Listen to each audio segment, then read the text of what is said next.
In this video, I'm going to show you how I begin my paintings so that I can finish them with a rich surface and lots of differences and areas of interest. This is a painting I completed earlier this year, and looking up close, it's built up with lots of layers, and each layer is applied in response to the layer that's gone before. And this is the process that I use to create all my paintings. This is another painting that I completed earlier this year. Each layer either covers up areas that you don't like or enhances parts that you do. And this constant adjusting the surface and building and adding layers means that the final painting has a really strong variety of effects and surface effects, and as well as having a strong design, which is something you have to look at all the time. But coming in close, you can see the lumps and bumps on the surface, the history that's gone into the painting to create the final edition that you see on the surface. Underneath that surface is many, many layers. And so in this video, I'm going to show you how I start. In order to get the best out of this process, you have to work in multiples, because each layer is really an experimentation, and the more experimenting you do, the more you can discover and you can apply to all the other paintings, so the better they get. So having done one thing on one painting, I'll get another and I will try something else. And here I'm just scraping on some paint to see what this does. And over the top of that, when it's dry, I will do what I've done before. And I'm just adding in some dark paint quite loosely, using this stencil to provide some shapes. What I'm wanting here are strong lights and darks, and then I can disrupt the surface by moving some of the wet paint around. I want some of the paint to stay where it is because I want to still see some of the defined edges of some of those shapes, but I also want all those beautiful accidental marks that happen when you shift wet paint around, and using a rag or whatever you use just to move the paint provides different sort of effects. And it's just looking for effects that you like that are adding to the interest on the surface. So what I've done to one, I'll do to another, but this time changing the colour so that each one isn't exactly the same sort of colour combinations. They're not exactly the same stencils I'm using. Each time there's something different so that each painting will develop and it's on a slightly different path. So here I'm just mixing up another colour that I can add into this painting. And the way that I use these stencils is quite loose, as you can see. I'm not sort of trying to create any particular shape. I'm just using some of the edges of the shapes, and then I'm sort of moving the paint around, disrupting them and allowing that accidental mark to happen. And now I'm going to add something different again. I'm going to add line, and so I'm using a pencil and just staying within a cool palette with a blue pencil. I'm just popping some lines around, but once again they're loose. Okay, moving on to another one. Keeping the contrast quite low, I'm adding in a different cool colour, and now I'm going to make the contrast strong, so I'm bringing in a dark colour, and I'm just it's very experimental, all of this. I've really got no idea what is going to happen, but I'm just allowing anything to happen really, and just seeing what will eventuate when I use these different stencils.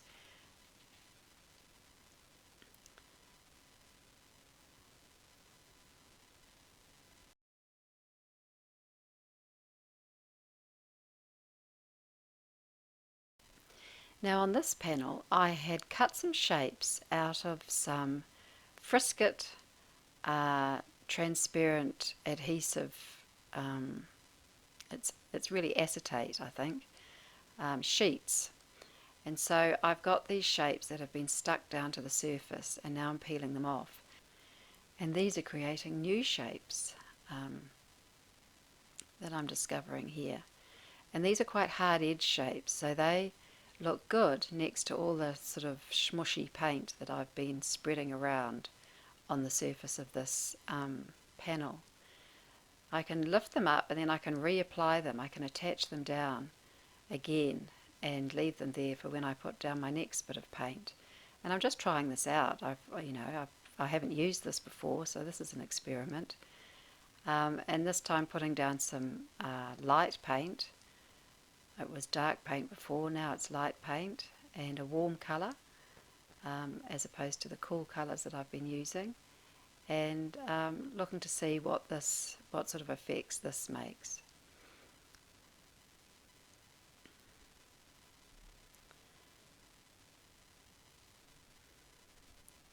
So having done that and liked those shapes, now I'm going to make some shapes for this panel, and this is how I make it. This is an offcut of one of the sheets, and I'm just drawing around the stencil to get some new shapes, and then I'm going to cut them out and I'll be able to stick them down onto this panel.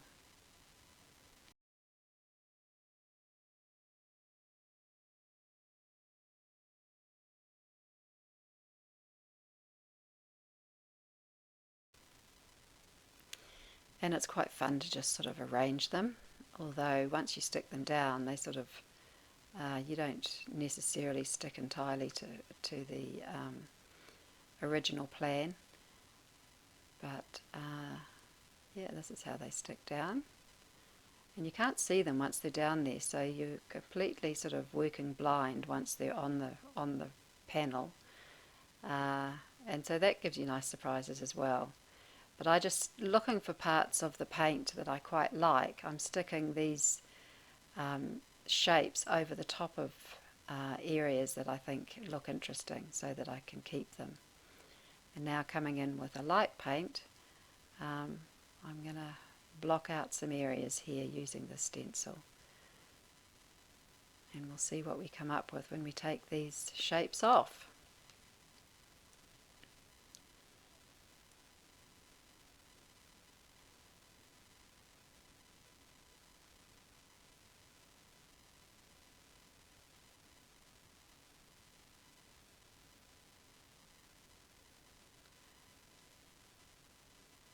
Just adding a different colour, a little bit of warmth. The previous colour was sort of quite grey, so I'm bringing in a bit more saturated colour there with those shapes, providing a little bit more definition, then mixing it up a little bit.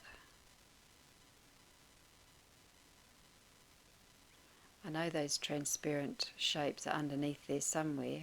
I've probably lost them, but they'll come through when I take them off.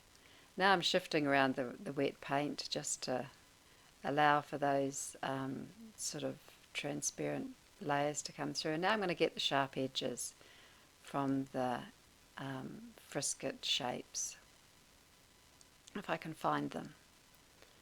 Peeling them back, it's quite fun.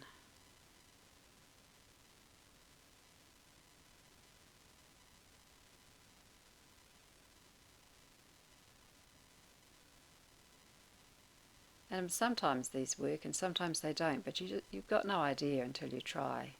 And this is the mindset you have to have when you're painting like this, is that everything is just an experiment and a trial. But you do get some nice effects, and I like this. It has strong definition, and yet it has a lot of that sort of accidental mark as well. And you just can't create a surface like that without experimenting and being loose and then controlling and just varying the types of techniques that you're using in each layer. So now I'm reusing these shapes on another panel, having liked the effect of what I've just achieved on the previous one. And this is the beauty of working in multiples, is that if you find something that you like, you can develop it further, you can try it out again. And so, the ideas are always developing. And as you can see, each time I'm doing it slightly differently, having a different colour palette, using a different stencil, just so that each painting will offer me something new that I haven't seen before.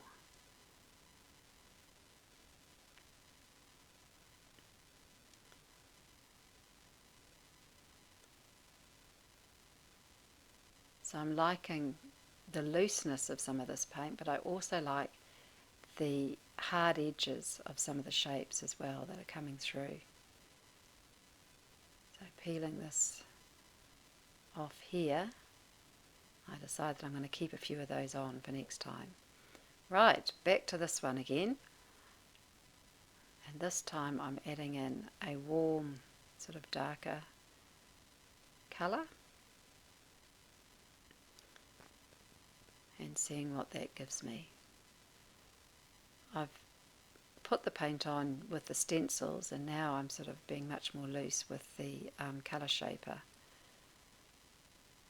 That's enough of that. Try a new one. I have about, I've actually got 10 of these panels on the go, so I can certainly really explore these different techniques within each one. Now I'm adding some line on this one.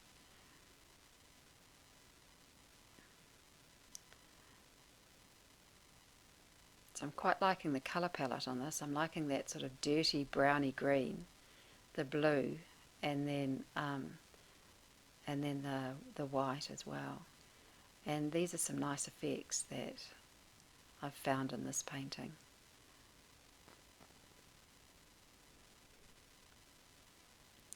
So here's a new panel, and what I've done already on this is just use gesso and a bit of ink over the top. And now I'm coming in with these shapes, and I'm going to use some ink this time and spread some ink around and see what sort of effect that gets. All the time experimenting.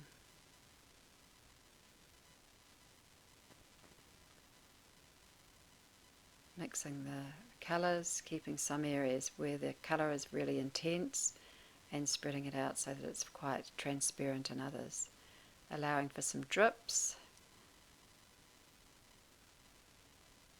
I couldn't wait to peel this off. Couldn't wait for it to dry to peel it off. So get some nice effects around the edges where the ink sort of wells up. And yeah, I quite enjoy those that mix of colour as well. So this sort of experimentation is the foundation of the paintings, and then when I find something that I like, then I can start finding a direction to go in and bring the painting to become something. But these early layers are really what provide all the excitement, the exciting surface interest that you see in the finished painting. Of course, you can't have it all like that, you have to tone it back, but by doing this in these early layers, you discover so many beautiful effects that you can keep. They can become part of the final painting.